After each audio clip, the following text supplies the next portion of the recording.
अस्सलामुअलैकुम। Capital special के साथ मैं हूं कुंवर हस्साम हैदर। आज के प्रोग्राम में हम जिन दो चीज़ों पर बात करेंगे वो हैं आवाम और आवाम के साथ अवामी मसाइल और ऐवान। सबसे पहले बात करेंगे आवाम की, यानी जमहूर की, आवाम की ताकत की बात करेंगे, जिनकी मौजूदगी से लोगों के जलसे बड़े होते हैं, जिनके वोटों से सियासतदान ऐवानों तक पहुंचते हैं और जिनके दम पर सियासत की जाती है। साथ ही इन 4 महीनों में जो गुज़िश्ता 4 माह गुजरे हैं उसमें आवाम के लिए क्या कुछ किया गया, क्यों आवाम पर महंगाई के पहाड़ तोड़ दिए गए, आवाम की इस वक्त क़ुव्वत ख़रीद बिल्कुल ख़त्म होती चली जा रही है, मिडिल क्लास का तबका हमारे मुल्क से ख़त्म होता चला जा रहा है। साथ ही हम ये भी बताएं कि गरीब मुफलिसी की दलदल में धंसता चला जा रहा है और इसके साथ ही आवाम को किसी ऐसे इस वक्त रहनुमा की तलाश है जो उनके माशी हालात में बेहतरी ला सके। अगर बात की जाए तो इस वक्त आज से 4 माह पहले महंगाई मार्च के नाम से जो है वो बाकायदा जो है वो एक कैंपेन चलाई गई, नई हुकूमत आई, लेकिन आवाम को किसी किस्म का फ़ायदा नहीं पहुंचा सकी। बड़े बड़े ऐवानों में छोटे बड़े सियासतदान एक दूसरे पर इल्ज़ाम तराशियां तो करते नजर आते हैं, पुरताइश जिंदगियां भी गुजारते हैं, साथ ही अपनी और अपनी नस्लों की ज़िंदगियां संवारने के लिए सरतोड़ कोशिशें करते नजर आते हैं और आवाम के हवाले से बात करते हुए नजर नहीं आते। आवाम को एक भंवर में फंसा दिया गया है। हम ये भी बात करेंगे कि पूरे मुल्क की नज़रें सुप्रीम कोर्ट के फैसले की तरफ जो हैं वो जा रही हैं और उसके साथ ही अगर हम मुल्क की सियासतदानों के बयानात पर नज़र डालें तो कल रात मुस्लिम लीग नून के पूरे और ये मुस्लिम लीग के होने वाले यौम यकजहती में नून लीग ने काफ़ी जारहाना पॉलिसी भी इख्तियार की है। आज जो गेस्ट हमारे साथ इस वक्त मौजूद होंगे, मुबशिर बुखारी साहब सीनियर एनालिस्ट हैं, साथ ही brigadier Ghazanfar Ali senior analyst, Rana Mudassir secretary legal affairs Pakistan Tehreek Insaf और शब्बीर अहमद गुजर पीएम एमपीए हैं पीटीआई के, जो अभी ज़िमनी इलेक्शन हुए उधर से जीते हैं। रुक करेंगे मुबशिर बुखारी साहब की जानिब, सीनियर एनालिस्ट हैं। मुबशिर साहब बताइएगा, आवाम महंगाई की चक्की में पिस रही है, सियासतदान ऐवान में ही मौजूद हैं, एक वही सिस्टम चलता आ रहा है 3-4 माह से जो सॉल्व नहीं हो रहा, साथ ही आर्टिकल 63 ए की बात हो रही है, कल सुप्रीम कोर्ट के फैसले की तरफ सबकी नजरें हैं। किस तरह से देख रहे हैं आप इस सूरत हाल को? जी, बहुत शुक्रिया आपका हुसाम। देखिए, महंगाई की बात तो ये है कि इसको जस्टिफाई आप कर ही नहीं सकते, ना ही डिफेंड कर सकते हैं, जो मर्जी गवर्नमेंट हो। हम जो मीडिया वाले हैं उनका रोल यही होता है कि हम विसल ब्लोअर हैं और हमने जब भी इस तरह की चीज होगी तो अवाम के वसी तर मुफाद में विसल बजानी है। विसल को हमने बजा के ये बताना है कि गलत हो रहा है। ये देखिए चलता है। हमने खान साहब को बहुत क्रिटिसाइज किया, पीटीआई को बहुत क्रिटिसाइज किया और उनसे पॉलिसीज कंट्रोल नहीं हो रही थी। 4 उन्होंने अपने जो एक्सपर्ट्स हैं यानी फाइनेंस मिनिस्टर चेंज किए। उसके बाद वो क्लेम करते हैं कि चीजें बेहतरी की तरफ हो रही थी, लेकिन आगे फिर ये आ गई और पीडीएम की हुकूमत, और इनको तो सोचा जा रहा था कि एक्सपर्ट लोग हैं, एक्सपीरियंस्ड हैं, ये कुछ हैंडल कर लेंगे। लेकिन अफसोस की बात ये है कि ये हैंडल करने में भरपूर तरीके से ये भी नाकाम नजर आते हैं। और उस नाकामी में पीटीआई के दौर में भी और इस दौर में भी एक बहुत बड़ी रीजन जो है वो मुआशी पॉलिसीज का तसलसल जो है वो पाकिस्तान में सबसे बड़ा प्रॉब्लम देखा जा रहा है। क्योंकि जब भी कोई नई गवर्नमेंट आती है, नई पार्टी थी, आप 2002 से अगर स्टार्ट करें तो 2002 से 2007 तक जनरल मुशर्रफ के बाद 2008 में पीपल्स पार्टी अपनी पॉलिसीज के साथ, 2013 में पीएमएलएन अपनी पॉलिसीज के साथ, यानी कुछ पॉलिसीज वो पुरानी हुकूमतों की खत्म करते जाते हैं, नई इंट्रोड्यूस करते हैं। तो जब तक आप पॉलिसीज का तसलसल नहीं रखेंगे, बुनियादी तौर पे पॉलिसी जो है वो नेशनल होती है, किसी एक हुकूमत की नहीं होनी चाहिए कि अगली हुकूमत है उसको तब्दील कर दे। एक तो ये इस चीज का फुकदान है हमारी 75 साल तारीख में। दूसरा जो मामला है वो यूं है कि हम जो है ये गौर नहीं करते कि हमने अपनी इकोनॉमिक सिचुएशन को बेहतर कैसे करना है। सबसे अहम बात इस वक्त मौजूदा हुकूमत के लिए सबसे बड़ा चैलेंज ये था कि आप अपनी जो प्रोडक्शन है, इन हाउस प्रोडक्शन, उस पर तवज्जो दें। लेकिन यहाँ पे तो लोड शेडिंग की वजह से जो प्रोडक्शन हो रही थी वीक सी, वो भी कम हो गई, जिसकी वजह से क्राइसिस बढ़ता गया है और बढ़ता चला जाएगा। मुझे इमीडिएटली जब तक आपको बाहर से जो पहले होता था, हम क्राइसिस में आते थे, मसलन जनरल ज़ियाउल हक साहब के दौर में क्राइसिस में आए तो अफगान जिहाद शुरू हो गया, हमें एक इंजेक्शन फाइनेंशियल लग गया, जनरल एग्जैक्टली। मुशर्रफ के दौर में वॉर ऑन टेरर स्टार्ट हो जी। गई, हमें एक फाइनेंशियल इंजेक्शन लग गया। उस अब हमें वैसे ही एक फाइनेंशियल इंजेक्शन की तलाश है, लेकिन वो कोई हमारे पास इशू नहीं है ऐसा जिसपे हम अब दोबारा उस तरह की कोई असिस्टेंस दे सकें, सिवाय इसके कि हमारे दोस्त ममालिक जो हैं वो हमें कर्जे दें या सॉफ्ट लोन्स दें और दूसरी मराहत दें, हमारे साथ ट्रेड इंक्रीज करें। यही एक मुनासिब सा हल रह जाता है। उसके अलावा आपको कुछ कड़े फैसले, कुछ लॉन्ग टर्म पॉलिसीज और पावर क्राइसिस का खात्मा इमीडिएटली ये करना पड़ेगा, तो आपके मसाइल हल हों। पावर क्राइसिस का इस वक्त जो है वो मसाइल हैं और ये इनका बाकायदा हल करना पड़ेगा। और ये बता दीजिएगा, मुबशिर बुखारी साहब के वफाकी वज़ीर बराए रेलवे साद रफ़ी कहते हैं अगर हमें धकेल कर निकाला गया तो फिर हम आराम से नहीं बैठेंगे। जारिहत अपना रही है इस वक्त मुस्लिम लीग नून। जी ये देखिए, सियासत जो है वो तहम्मुल का, बुर्दबारी का और बर्दाश्त का नाम है।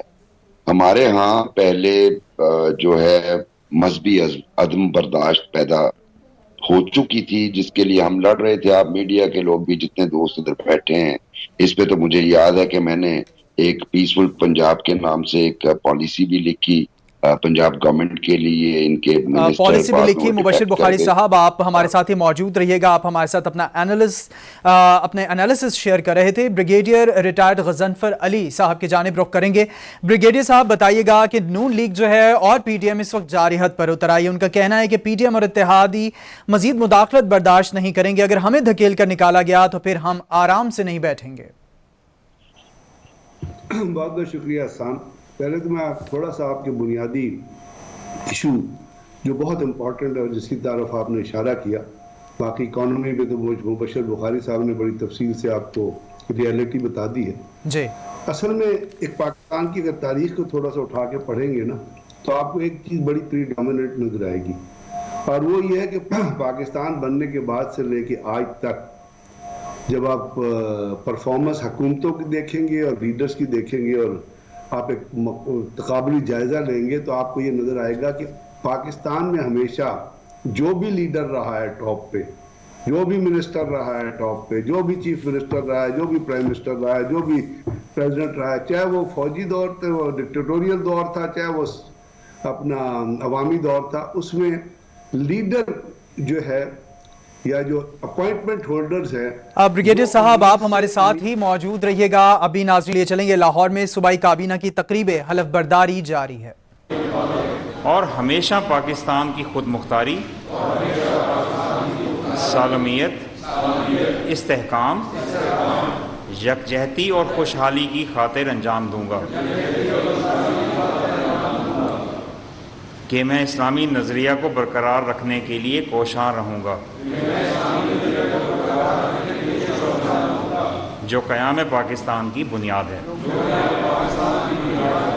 कि मैं अपने ज़ाती मफाद को अपने सरकारी काम या सरकारी फ़ैसलों पर असरअंदाज नहीं होने दूँगा, कि मैं इस्लामी जमहूरिया पाकिस्तान के दस्तूर को बरकरार रखूँगा और इसका तहफ़्फ़ुज़ और दिफा करूँगा, कि मैं हर हालत में हर किस्म के लोगों के साथ बिला खौफ और रियायत और बिला रग़बत और अनाद कानून के मुताबिक इंसाफ करूँगा, और ये कि मैं किसी शख्स को बिला वास्ता या बिल वास्ता किसी ऐसे मामले की इत्तला ना दूंगा, ना उस पर जाहिर करूंगा जो वज़ीर की हैसियत से मेरे सामने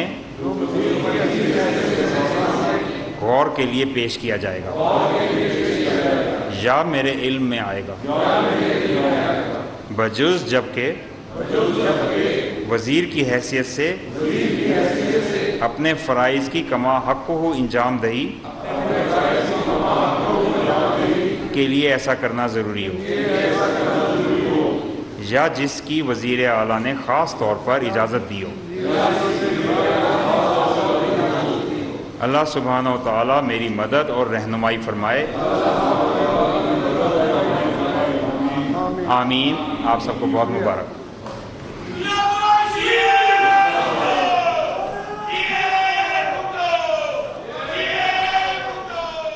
मनाज़िर मुलाहिज़ा करें।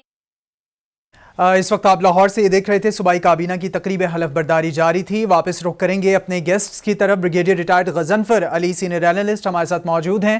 ब्रिगेडियर साहब, आप अपना तज्जिया जो है वो हमारे साथ शेयर कर रहे थे और इस हवाले से हम मजीद कंटिन्यू करेंगे। ब्रिगेडियर साहब अभी हमारे साथ कुछ देर में मौजूद होंगे। मुबशिर बुखारी साहब की तरफ जाएंगे, सीनियर एनालिस्ट हमारे साथ मौजूद हैं। ब्रिगेडियर साहब मुबशिर बुखारी साहब बताइएगा कि प्राइम मिनिस्टर की जानिब से ये कहा गया, शहबाज शरीफ साहब ने ये कहा है कि सॉफ्ट मुदाखलत का हामी हूँ, अगर सॉफ्ट मुदाखलत से मुल्क की बेहतरी होती है तो मुझे इससे कोई एतराज़ नहीं है। जी, ये इस पे बड़ी काफी ज्यादा लहदे हो रही है इवन पीडीएम के अंदर, क्योंकि जमहूरी कुव्वतों का कतन ये काम नहीं है कि वो किसी भी तरह की सॉफ्ट या हार्ड मुदाखलत को सपोर्ट करें। जमहूरी कुव्वतों का काम ये है कि अपने जमहूरियत को आप ट्रैक पे लेके आए और अपनी परफॉर्मेंस के जरिए लेके आए। अनफॉर्चुनेटली पाकिस्तान में एक कन्फ्लिक्ट की सिचुएशन है, सियासी कन्फ्लिक्ट की। मैं पहले यही बात कर रहा था कि पहले हम मजहबी अदम बर्दाश्त देख रहे थे, अब हम सियासी अदम बर्दाश्त देख रहे हैं। और यहाँ तक कि इसका इतना ज्यादा इम्पैक्ट हुआ है मौजूदा पॉलिटिकल इंटॉलरेंस का कि घरों के अंदर जो है वो रिफ्ट, अपने बहन भाइयों में, रिश्तेदारों में रिफ्ट पैदा हो गई हैं। इसको ओवरकम करने में आपको बड़ा टाइम लगेगा और बड़े ज्यादा एफर्ट्स की जरूरत होगी। तो सॉफ्ट इस ऐसी सूरत हाल में ये बयान देना शहबाज शरीफ साहब का मेरी समझ से बालातर है, जबकि वोट को इज्जत दो उनका एक नारा रहा, जमहूरियत की वो बात करते रहते हैं। उनके जो पार्टनर है पाकिस्तान पीपल्स पार्टी, वो कहती है कि democracy is the best revenge. मौलाना फजलुर रहमान जमहूरियत की बात करते हैं। सब पार्टीज जो हैं वो एक alliance for restoration of democracy था जनरल परवेज मुशर्रफ के दौर में, उससे उसके प्लेटफॉर्म से स्ट्रगल करती रही हैं। ऐसी सूरत हाल में क्यों चाहते हैं सॉफ्ट इंटरफेरेंस अब हमारे प्राइम मिनिस्टर, ये समझ से बालातर है। और कम से कम मेरा ख्याल है कि उन्हें कौम को बताना चाहिए कि एक तरफ आप जो हैं जमहूरियत के लिए स्ट्रगल करते हैं, दूसरी तरफ उन्हीं फोर्सेस को आप कहते हैं जी अगर आप सॉफ्ट इंटरवेंशन कर देंगे तो हमें कोई इतराज नहीं। मेरा ख्याल है कि इस मामले पे उन्हें शायद मियां नवाज शरीफ साहब की या उनकी पार्टी की आशीर्वाद शामिल ना हो और ये उनका अपनी सोच हो। ये सूरत हाल 1-2 दिन में जो है वो क्लियर होगी, लेकिन मेरा ख्याल है कि कोई भी जमहूरियत पसंद बशमूल मेरे उनके इस बयान की हिमायत नहीं कर सकता। कोई भी जमहूरियत पसंद उनके इस बयान की हिमायत नहीं कर सकता, जबकि आपने ये कहा कि जमहूरी हुकूमतों का काम है कि अपनी जमहूरियत को ट्रैक पर लेकर आएं और अपनी परफॉर्मेंस से लेकर आएं। मुबशिर बुखारी साहब, आप अपना एनालिसिस शेयर कर रहे थे। अभी रुक करेंगे ब्रिगेडियर रिटायर्ड गजनफर अली साहब की जानिब। गजनफर अली साहब, ब्रिगेडियर साहब, आप हमें अभी पहले अपने तज्जिए से आगाह करे थे, उस पर भी आप मजीद रोशनी डालिएगा। साथ ही बता दीजिए कि वज़ीर आज़म की जानिब से कहा गया कि अगर सुप्रीम कोर्ट का फैसला हमारे मुखालिफ आता है तो पूरी तैयारी से जवाब दिया जाएगा। मुस्लिम लीग नून और पीडीएम इस वक्त पूरी जारिहत का मुजाहिरा कर रहे हैं और जारिहत पर आ चुके हैं।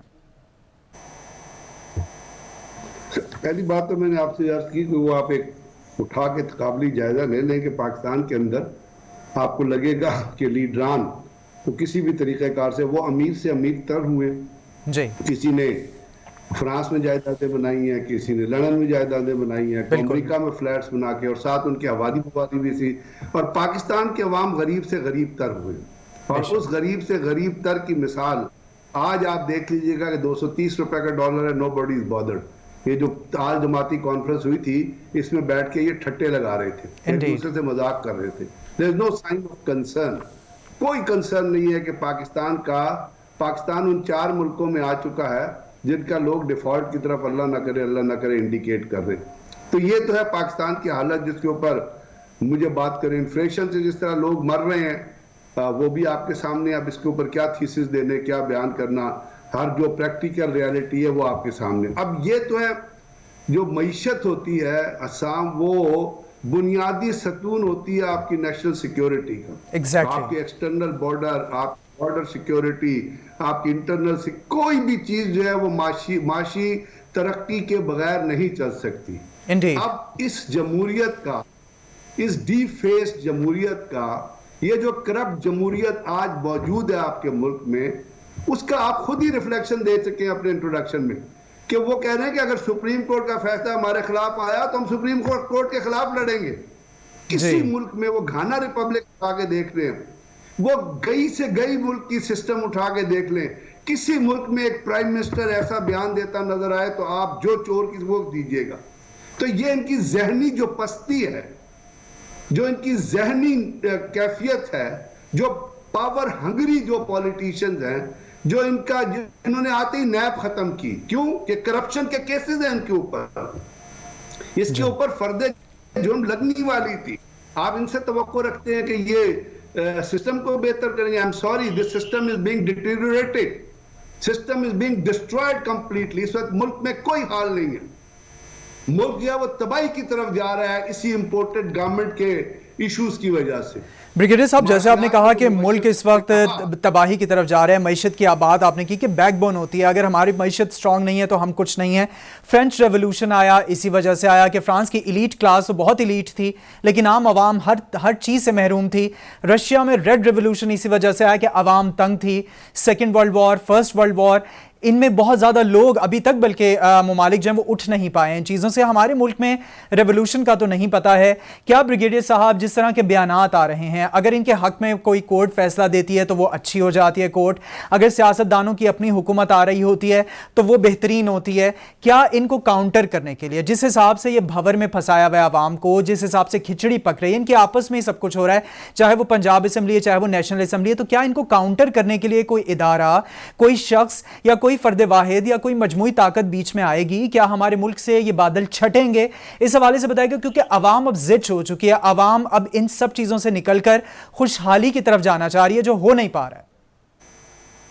पहले कतरी खत था, कुछ और खतूत थे पाकिस्तान के अंदर, डायरेक्ट खत थे, इनडायरेक्ट खत थे, अब गुजराती खत आ गया। अब इस पॉलिटिकल क्राइसिस के हाल में देखिए, फिजिकल करप्शन को आप कॉम्बैट कर सकते हैं, फिजिकल करप्शन से आप लड़ सकते हैं साम। जब इंटेलेक्चुअल करप्शन हो जाए ना, जब दिमाग करप्ट हो आपका, उससे आप नहीं लड़ सकते। आज पाकिस्तान में इन लीडर्स के अंदर इंटेलेक्चुअल करप्शन पड़ी हुई है, तभी एक शख्स आ जाता है और वो गुलामों की तरह लोगों को खरीदना शुरू कर देता है। गोलियां लगती हैं करोड़ों में और लोग बिकते हैं इस मुल्क में।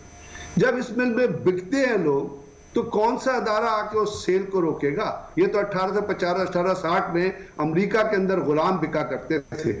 आज हम फिर 1850 के दौर में खड़े हैं जब लोग बिक रहे। अब होना तो ये चाहिए, जब अदारा आता है, अब सुप्रीम कोर्ट आई ना, अब एक अंधे को, एक लूले को, एक लंगड़े को, एक बेवकूफ को भी पता है कि कल जो कुछ पंजाब असेंबली में हुआ, that is against all the ethics and that is, वो कॉन्स्टिट्यूशन ऑफ पाकिस्तान की स्पिरिट के खिलाफ है।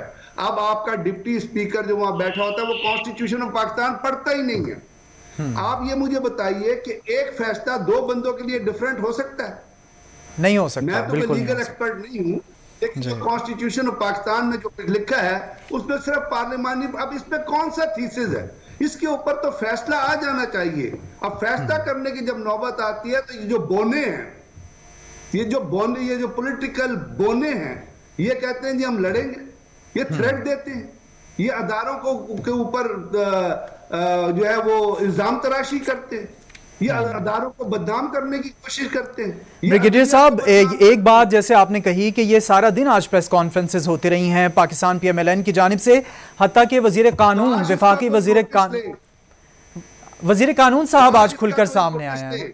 जी, जब आप विफाकी वजीर कानून ही झूठ बोल रहा हो, जब आपका विफाकी वजीर, देखिए ये कहते, कल एक चीज आई थी कि जी सुप्रीम कोर्ट की रजिस्ट्री पे लिया और जनाब लोगों ने उसका गूंज का नाम इस्तेमाल किया। हाँ जी। तो क्या वो लोग भूल गए थे कि माजी में सुप्रीम कोर्ट पे इस्लामाबाद में जो लाठी और पत्थरों से हमला किया गया था, वहां इंटरनेशनल प्रेस ने एक तस्वीर लगाई थी, ऊपर सुप्रीम कोर्ट की तस्वीर थी, नीचे लिखा था गूंज अटैक सुप्रीम कोर्ट, और वो गूंज कौन थे, वो कहां से गए थे? तो ये वो पार्टी है जो आज अदलिया पे हमला कर रही है। इनकी तो ट्रेडिशन है अदलिया के ऊपर हमला करना, ये तो पैदा हुए हैं इस काम के लिए। तो आप मुझे बताइए कि अब जब अदारा कोई चीज ठीक करने की कोशिश करता है और आप उसको कंट्रोवर्शियल दुनिया की नजरों में बनाते हैं, आपके दुश्मन आज आपके ऊपर हंस रहे हैं। आप जरा जाके देखें जो प्रोग्राम हो रहे हैं इंडिया के अंदर इंटरनेट मीडिया का, जिस तरह वो आपका मजाक उड़ाया, नहीं सब पाकिस्तानी कौम का मजाक उड़ा रहे हैं। ब्रिगेडियर रिटायर्ड गजनफर अली साहब, आप हमें अपने एनालिस्ट अपना आंसर हमारे साथ शेयर कर रहे थे, साथ ही साथ मुबशिर बुखारी साहब आप भी एनालिसिस अपना हमारे साथ शेयर कर रहे थे। जाते जाते नाज़रीन, पाकिस्तान की जो सियासी सूरत हाल है, कल फैसला होगा कि आर्टिकल 63A की तशरीह सुप्रीम कोर्ट किस तरह करती है, क्योंकि कानूनी किताबें मीडिया हाउसेज में और तज्जियाकारों ने और सियासतदानों ने तो ज़रूर खोली, लेकिन जो कानूनदान हैं उनको ज़्यादा बेहतर पता है इस हवाले से। और कल सुबह यह देखना है कि क्या फैसला आता है। जाते जाते बस इतना कहेंगे कि पत्ता पत्ता बूटा बूटा हाल हमारा जाने है, जाने ना जाने गुल ही ना जाने, बाग तो सारा जाने है। टेक केयर, अल्लाह हाफिज, पाकिस्तान जिंदाबाद।